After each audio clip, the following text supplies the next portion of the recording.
Hello, everyone. Happy Monday to all y'all.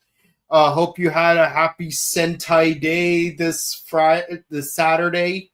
50 years. 50 years. Don't know when Ultraman Day is, but crazy that Kamen Rider Super Sentai are 2 days apart. Mm-hmm. Yeah. 50 years, man. 50 years. Yeah, but for Ultraman's anniversary, do we celebrate the beginning of Ultra Q or Ultraman? That's the tricky thing.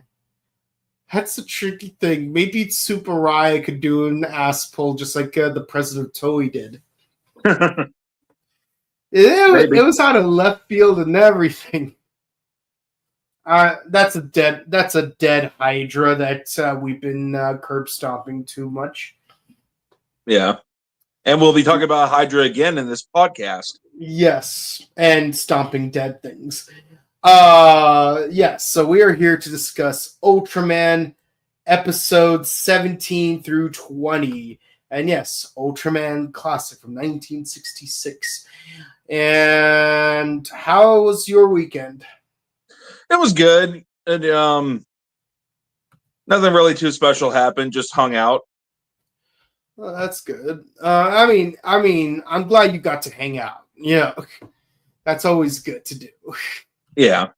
Yeah. Me, as many of you people who follow me on social media know, I haven't been feeling too hot. Thank you for checking in and giving me all the love and support. That means the world to me. I'm still not super well, but I'm still here because in the false Yiddish words of a Ukrainian a cappella group, Shall must go, which means show must go on, but in a thick Ukrainian accent that you mistake it for Yiddish. No, really, they were singing Show Must Go On by Queen in English, but their accents were so thick it sounded Yiddish. Interesting. So I kind of made that a thing. Yeah. Oh, man. But yeah. Inside my heart is breaking. My makeup may be faded, but my smile stays on. No, seriously. Okay, for real though, Innuendo is a great album. People should definitely check it out. But yeah, so Ultraman, here we are. We actually get some plot development, like permanent plot development in this episode. Yes, and Ultraman actually fights more than what the last batch of episodes that we watched were. Oh yeah. Yeah, no, in the last couple of episodes, Ultraman literally just did not show up to like the last 3 minutes of the episode. Even Hayato didn't really do much. Yeah, he really didn't. Yeah.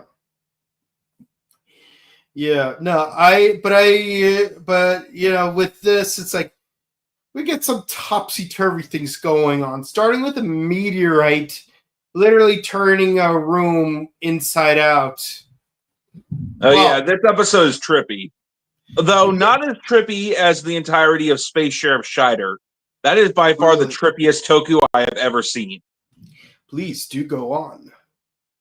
Well, just to give you an example, there's an episode, and bear with me, I'm not making this up. There is an episode to where a little girl gets telekinetic psychic powers while inside of a spider's nest womb while eating fried chicken.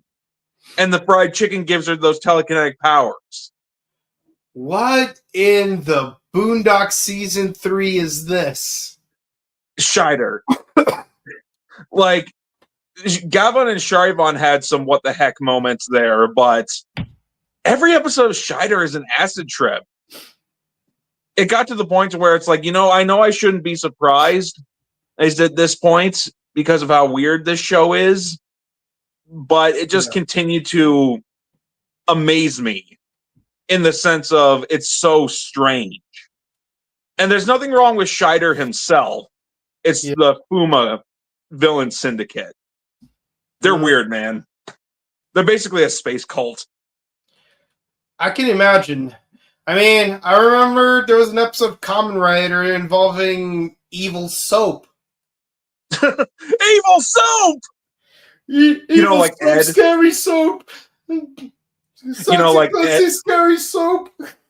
Yeah, but when you say evil soap, that just makes me think of that Exactly. Ed and Eddie episode where they were telling Johnny different stories, and then Ed just goes, "Evil soap." Yeah. Oh. I you know what I still can't get over? Why does Double D carry around his loofah? I'll let you borrow my loofah. You seriously carry that thing around, Double D? Wow, that was probably my best Eddie impression. Yeah, jawbreakers. Yeah.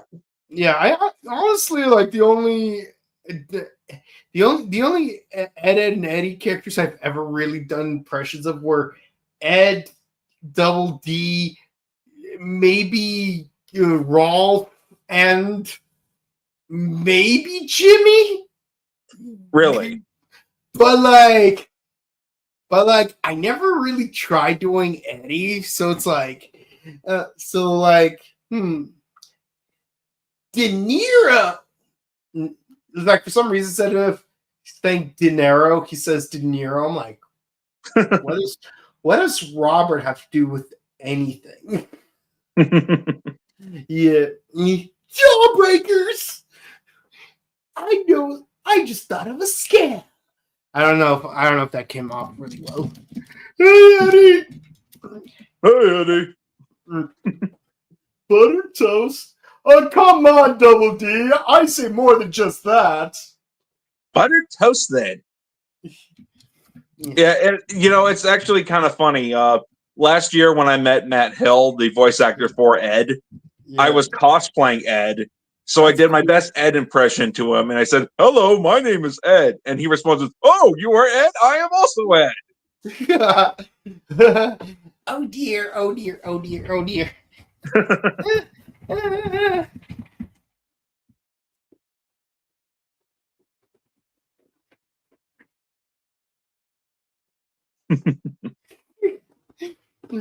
One of my favorite jokes is how when Double D explains to Rolf that he and his parents communicate through sticky notes. Well, Double D, Ed boy, I have one question for you. Do you live in a cave? Oh yeah, the head of discipline. Do you live in a cave? Thank you, Rolf. Oh yeah. That's such a great show. Yes. You dare the shepherd! Yeah, I've seen that meme. Oh man, I love how there's a fan-made anime trailer for Ed and Eddie, and you actually see each of the Eds in a shonen anime, Bleach, Naruto, and Dragon Ball Z. That's cool. Yeah, you could clearly see one of the three Eds in fake Karakura Town. Yeah. And another Ed facing off against Pain, and I can't remember what scene from Dragon Ball Z it was, but they were definitely each in one of three different shonen animes. I'm like, oh wait, no, it was Yu Yu Hakusho. I think one of them was being punched by Yusuke Urameshi. Yeah, man, I swear that fan made opening was such a trip. Actually, Ed and Eddie as a whole was a trip. Yeah, but it's hilarious. Yeah, I still wish my idea for a sequel movie would come about where yes, Johnny comes back as the villain. Oh yeah, what was it called again? I know Plank was Splinter the Dark Shard. Yeah, it's the Commander Squash or something like that. Something like that. Melon Head. Captain Melonhead and his his alter ego.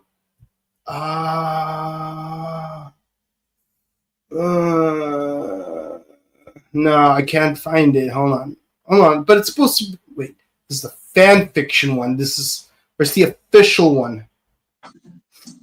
I really hate the fan fiction wikis because you want to go to like the official. Johnny 2x4. And by the way, that is his full name, Johnny 2x4. Mm-hmm. Yeah, let's see. Let's see, alter egos. Let's see. Oh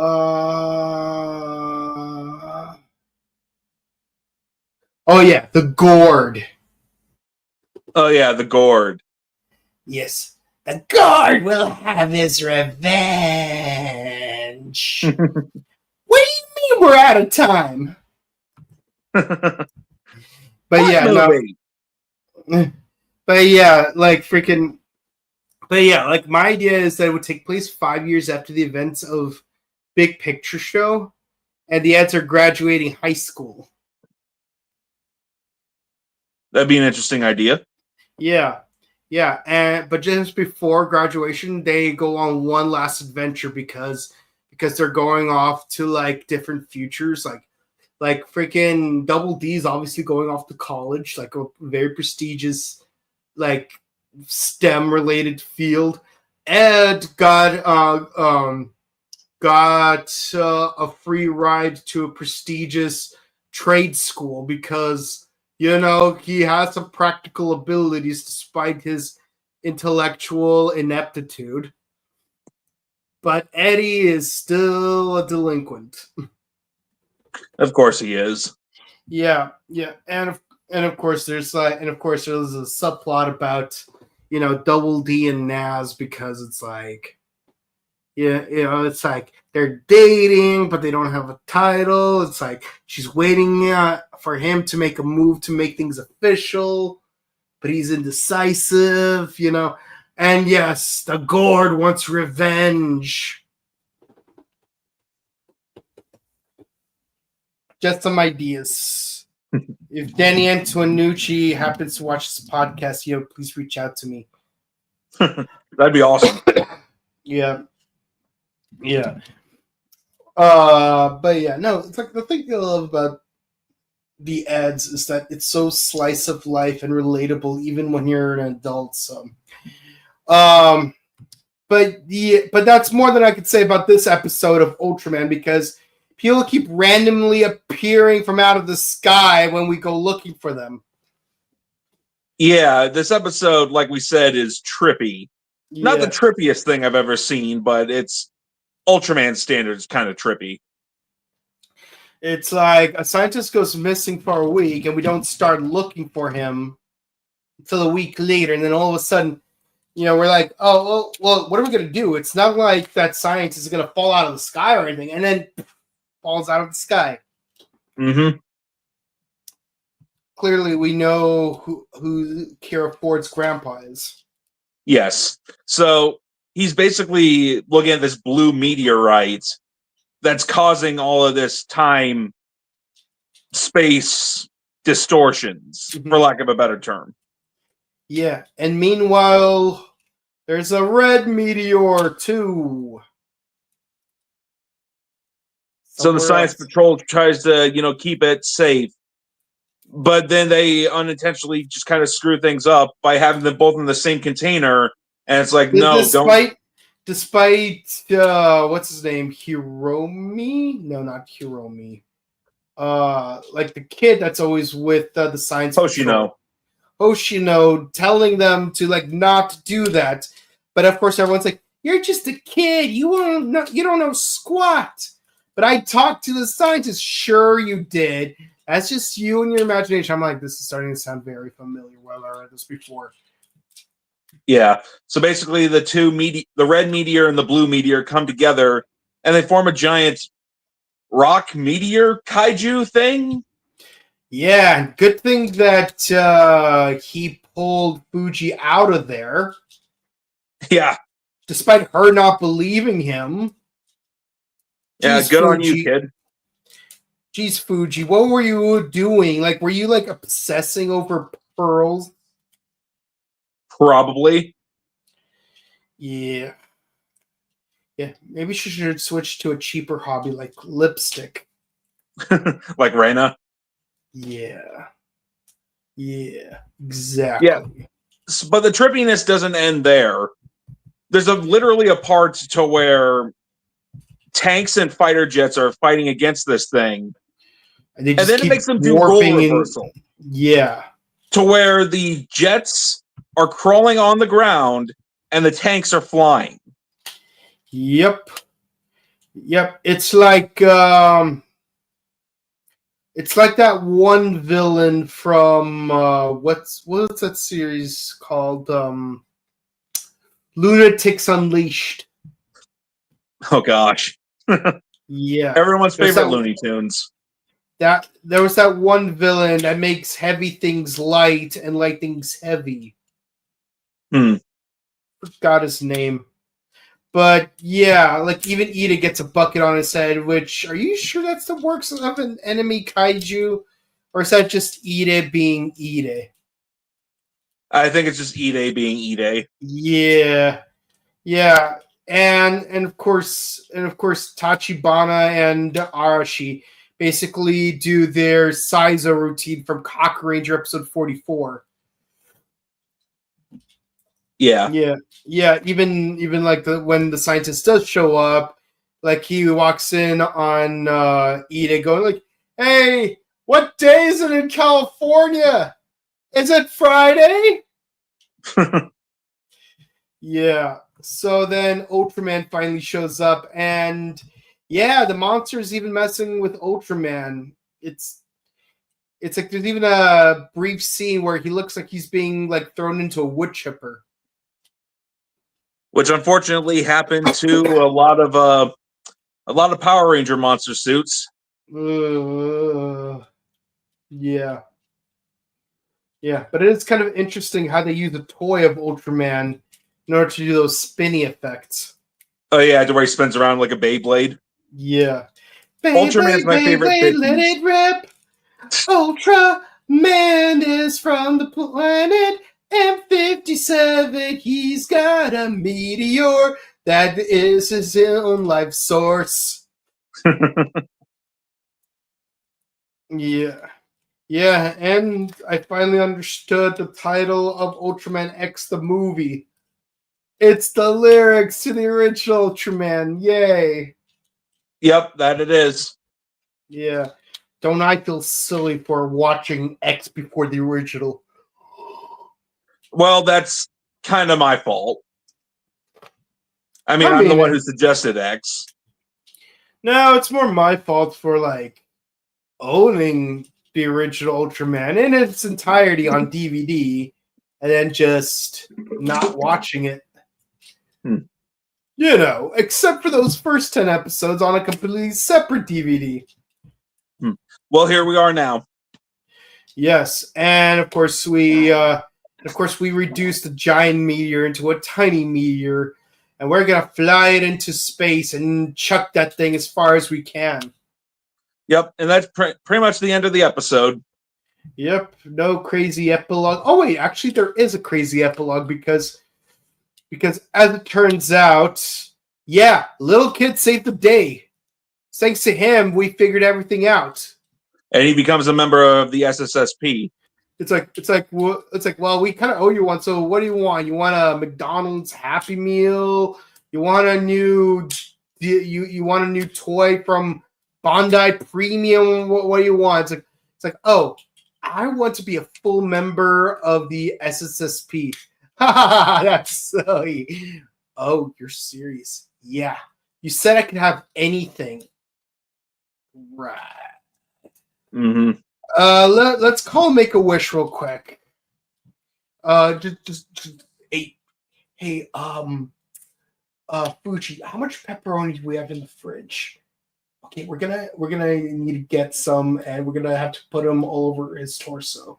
Yeah, thermocytosis. Yeah, I know it sounds sexy, but still. And of course, like we get like the slide cut to him being in full uniform. That we do. And being accustomed to patterns in tokusatsu, you'd think that this would be a one-off thing, where it's like, oh, he's just gonna put on the uniform in this one epilogue scene, and the next episode will be business as usual. But no, episode 18 starts off with him already in uniform on screen. Literally, the first thing we see is a guy choking to death, and then we have a little kid in a full uniform be like,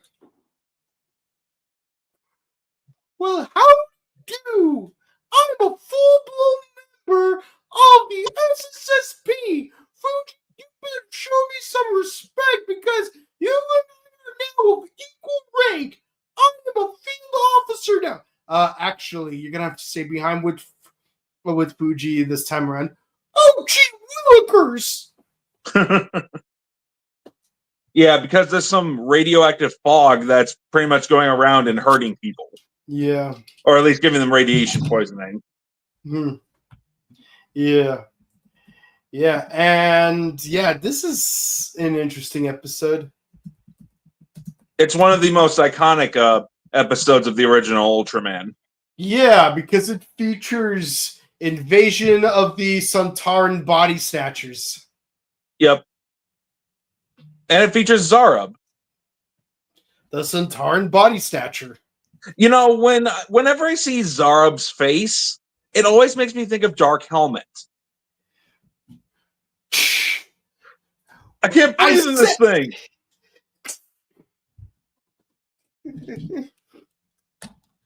Oh, but you wait, hold on. Give me 1 second. Oh, but Megazord, you're so big and strong. I know. It's like Dark Helmet. Yes, we got a lock on the enemy ship. Go! Did you say anything? No, sir. I didn't see you playing with your dolls again.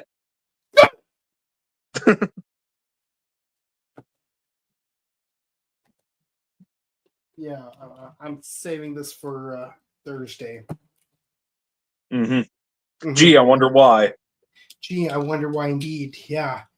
It certainly has absolutely nothing to do with Power Rangers since Power Rangers has been canceled for 2 years. Yep. Yeah, thanks, Hasbro. But we're not here to discuss that.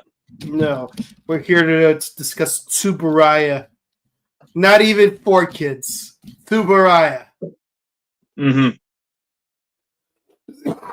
No, that doesn't happen until decades later. We already covered that. Yep.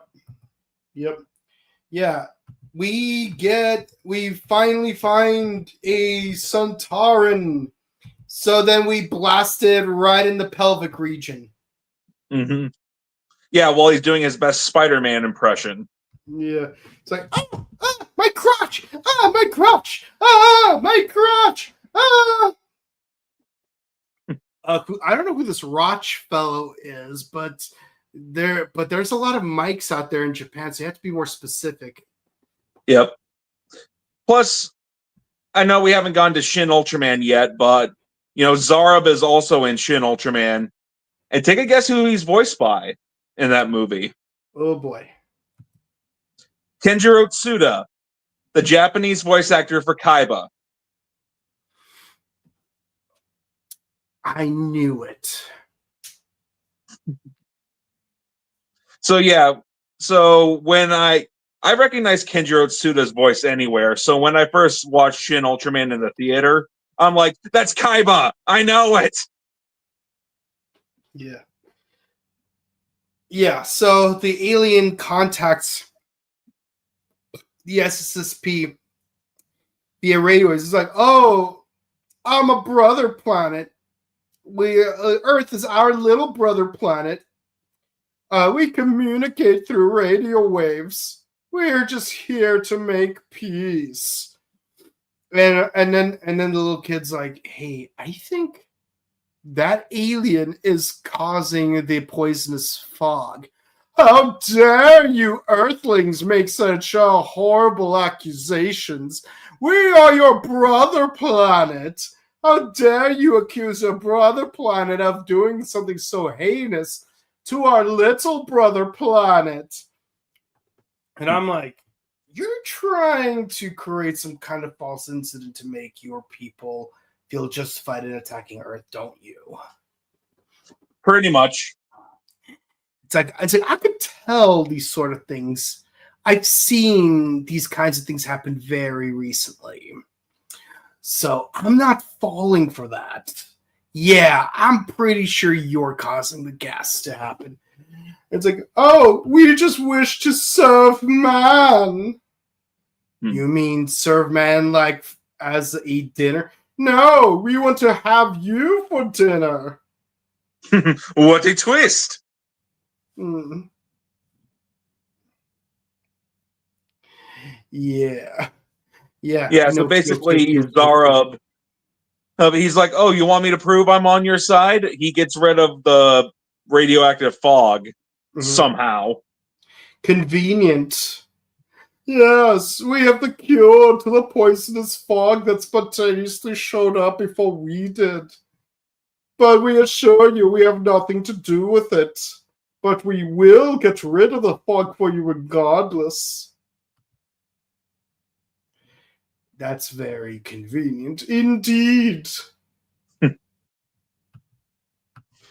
Yeah, so then you have incidentally, we have this science meeting with several members of the SSSP present, and Ide and Fuji are acting a little out of character. Well, Fuji's acting out of character. Ide's acting like the way he typically does. Actually, no. Ide is surprisingly quiet. Yeah, because Zara basically has him under his control.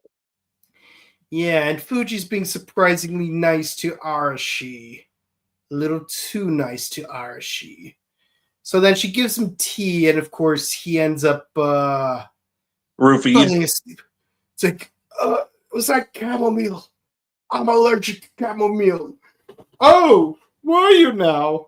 I thought I was going. See, it was not supposed to be. It was Rufalin. But if I knew that you were allergic to chamomile, I would have used that instead. So then they turn on a radio, and like Ide just like has the radio on so that Big Brother could spy on them. But then like even like Hayato's like, Ide, turn your radio off.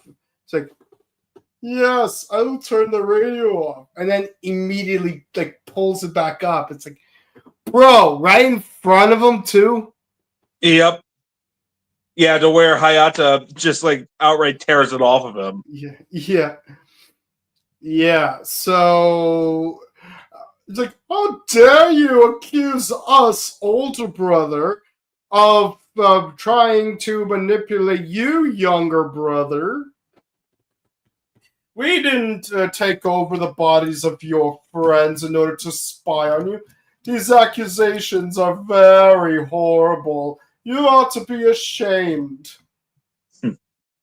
Is this how you Earthlings treat your older brothers? By falsely accusing them of spying on you?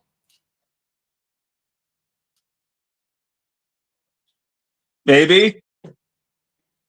For shame. And to think that we viewed you humans as our younger brothers. But it matters not because we have a nuclear-powered radio. It allows us to communicate with you directly, so we don't need a TV screen.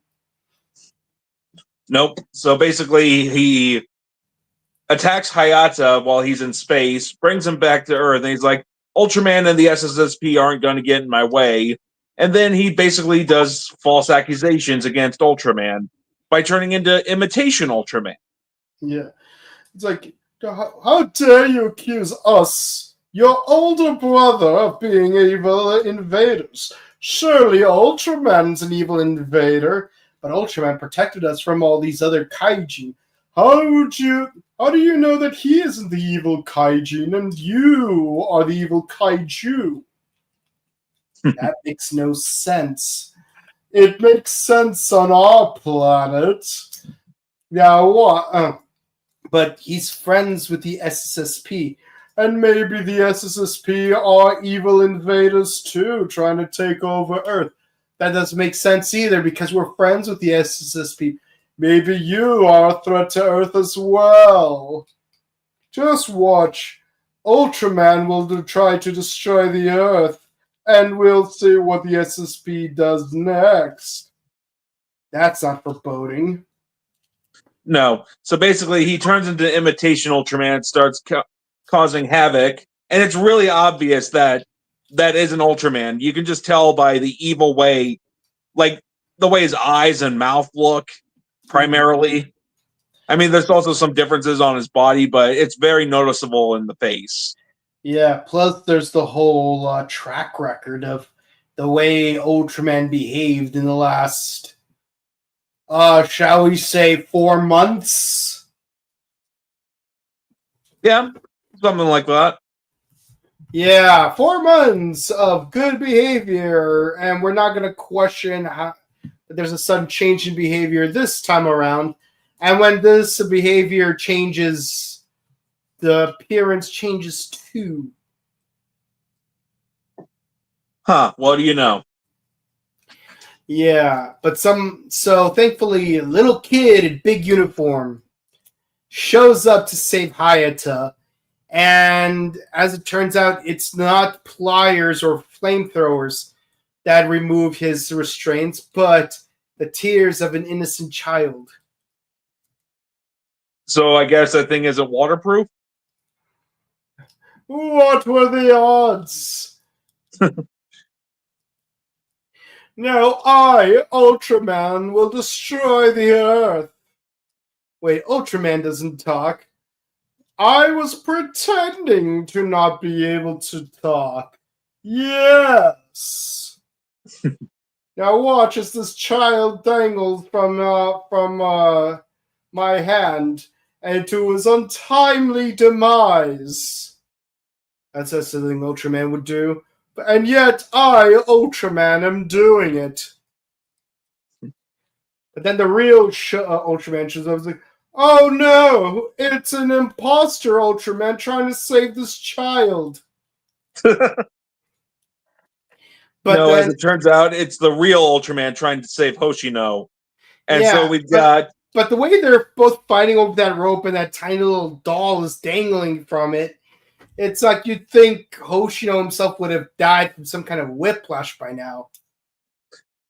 Yeah, but you know, Toku logic. Yeah. It's so hilarious when you like translate the special effect.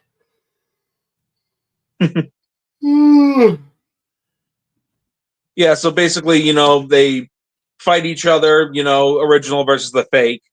And then eventually, after a few good punches, it's revealed it was Zarub the whole time? Oh, no. It's like, really? You haven't figured out that Zarub was the bad guy? Really? We thought that the fog had absolutely nothing to do with Zarub, even though he knew how to get rid of it. Bro, shut up. Don't be dumb. But shh. Just let Ultraman take care of it. Just let Ultraman take care of it. And of course, they both fly into the sky. And then we get not one, but 2 Spectra beams. An earlier one to get rid of the costume, another one to finish the job. And yes, we do get a slap fight, like it's something out of Ultimate Muscle. Yeah, remember the episode of Ultimate Muscle when they got pinned down by an old geezer and he starts slapping him silly? It's like, this doesn't hurt at all. I could take this all day. Actually, now that I think about it, it is actually starting to hurt a little bit.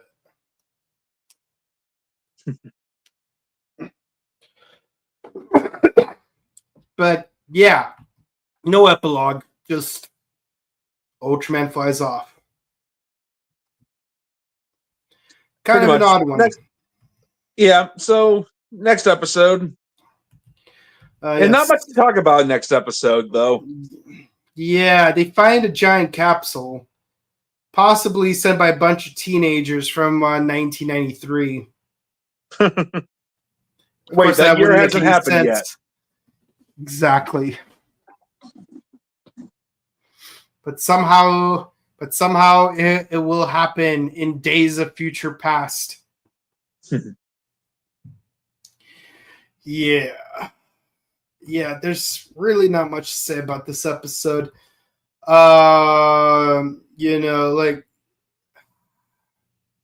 just Ide being Ide, Fuji reading magazines, and then we end up having two kaiju fight each other. Yeah. And then, so basically, Abarus, which is the bluish green one, at one point turns vanilla into foam.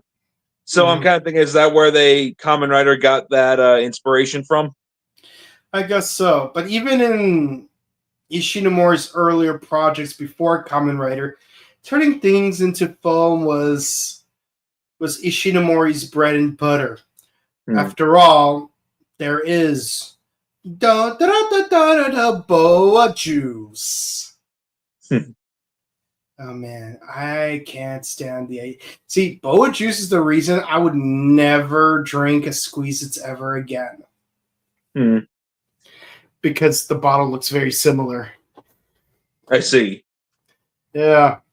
It's like, don't listen to the advertisements. Boa juice is made of, well, it's not made of people, but it'll turn people into foam. Yeah, not much to talk about in this episode. So basically, Abarus kills Vanilla, and then Ultraman basically comes to finish the job against Abarus. Yeah. Like, they don't even go too much into, like, what the capsule that they uncovered even was. Like, no. At all. Like, it's just there. Even how the two kaiju showed up was not really brought up. Is this our shortest review of an episode ever? Probably. It's like the obligatory Great Divide. Oh look, it's a Great Divide. The biggest canyon in the entire Earth Kingdom. Let's see what else is out there. I mean, there's Robin from Teen Titans. He's there. Yeah. Yeah. No, I love how the Ember Island players knew that was the most hated episode. In the same vein, I love how in Legend of Korra, they knew that the fans hated what's his name? Not like freaking the bad guy from season 2 the most. Korra's uncle. Yeah, Korra's uncle was the least popular villain in Legend of Korra. That's why when Varric was making his idea for a mover based on Legend of Korra, he got a diminished role. It's like, hello Vatu, hello Unalak, how are you? Have you been out lately? Haha, very funny.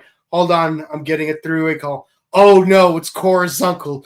No, we're not doing anything. Yeah, like blah, blah, blah. Kind of like he's like the Meg of the Legend of Korra villains.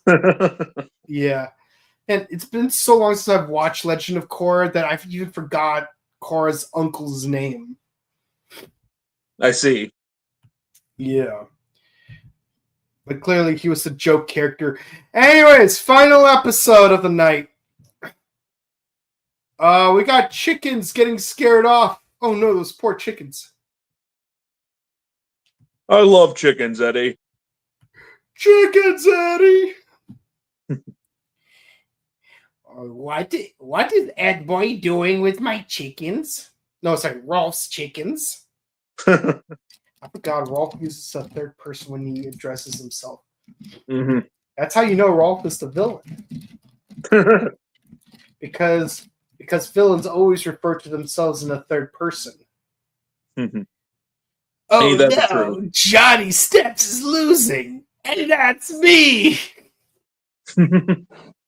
It's time for Johnny Steps to step it up. Yeah, so basically, we've got this statue, rock statue of like a dinosaur bird thing. And it's called the Hydra. I'm surprised it's not a bird, airplane, tree thing. Guess the name of its favorite gorilla that speaks sign language. What? Coco. Oh, Coco. Yeah. I remember bird, airplane, tree. Yeah, Foster's Home. You know, now that I think about it, Coco could have very well been a monster from Abba Ranger. Yeah, she could have. Yeah, she fits the theme perfectly. She's got a bird as the animal theme, a tree as the plant theme, and what's it called? And an airplane as the machine theme. Mm-hmm. She's a trinoid. Yeah. Coco, Coco. It's like, what's your favorite shade of brown? Coco. What's your favorite drink? Coco. What is your favorite gorilla that speaks sign language? Coco. Yeah, My Fair Lady. Wait, you mean to tell me there are no rocket cars? No, this is Ultraman. We only serve Wendy's here. Mm-hmm. Yeah. Oh, yeah, and Fuji gets a visit from a mysterious kid that no one else sees except for Fuji.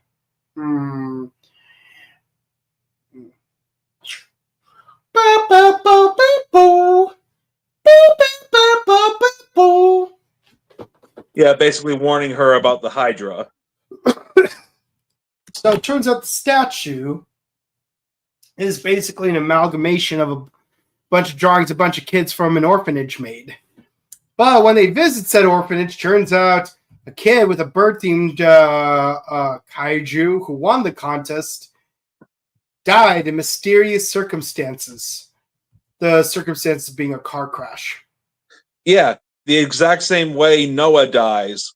And I don't just mean in Yu-Gi-Oh! Bridge. That actually happens in the Japanese version. He gets run over by a car. Yeah. Yeah. I forgot about Truck-kun. Yeah. Oh my gosh. Noah got isekai. For real. He literally got isekai'd. Mm-hmm. Now I will isekai I will isekai Seto and his stupid friends. You mean Zarub? Yeah.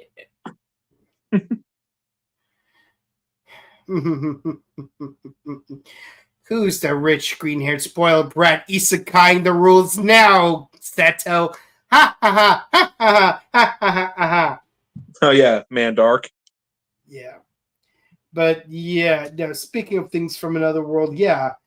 Freaking this Hydra, which looks nothing like an actual Hydra, is basically trying to recreate the actual song by Blue Oyster Cult. With a purposeful grimace and a terrible sound, he pulls spinning high-tension wires down. He picks up a bus and throws it back down as he makes his way to the center of town. He does. Mm. Yeah. Oh, no. Yeah. They say he's got to go, Hydra. Yep. Yeah, so he's basically attacking cars at random. Yeah. And it's going to take them a minute to figure out, oh, yeah, no, the Hydra's the spirit of the little kid trying to get revenge on all these drunk drivers. But they're sober, though. It doesn't care. No. To the Hydra, all drivers are drunk. Not gonna lie, I don't hate this kaiju design. It's actually one of the better ones in the last couple of episodes. Yeah, it's an interesting design. Although I expected it to be a little bit more feathery because of the statue. Yeah, I honestly thought so too, since I haven't watched this show in well over a decade. Mm. You know, it's interesting to revisit the show and then, just be like, I don't remember this episode, and then just watch it again. Yeah, and in my case, I just haven't watched anything after episode 10 until these last couple of weeks. Praise be Jiris. Poor Jiris. Poor Jiris. Man, I still feel bad about Jiris. History shows again and again how nature points out the folly of men. But yeah, Ultraman shows up, save the day. And yeah, we got a medic team. Yay! We actually have a medic team in this episode. But yeah, Ultraman is about to finish it off, but then he realizes, oh, wait, no, I should let it go. And so, Oh, and he even sees the little kid flying on top of the Hydra, yeah. Yeah, so it's like so it's kind of like Red Swan. Like a fallen angel, Toki no kazu ni nagasarete ochite yuku to that starry night, megami yo kazu ni nakashimete eigen wo fly to I had to be safe, okay? Guys, it's flying kaiju. God knows what it would have done. Indeed. But yeah, no, I'm just kidding. Like he actually lets it go, and it's like, oh, it's the spirit of the child trying to get revenge on the drunk driver that killed him. Yay. Yeah, and then even Fuji's like, fly to heaven. No. We don't want to get sued by Linked Horizon. Yeah. You wanna hear that song? Go to Attack on Titan Live in the Dolby Theater in Hollywood. We're not sponsored by them, by the way, but if you live in the LA area, that's a thing that's gonna happen soon. Yeah. Yeah. And so everyone laughs it off. Just laugh it off. Just laugh it off. And also I noticed that that building that they're standing outside of at the end of the episode has both a Japanese flag and a Mexican flag. That's interesting. Yeah. I wonder why.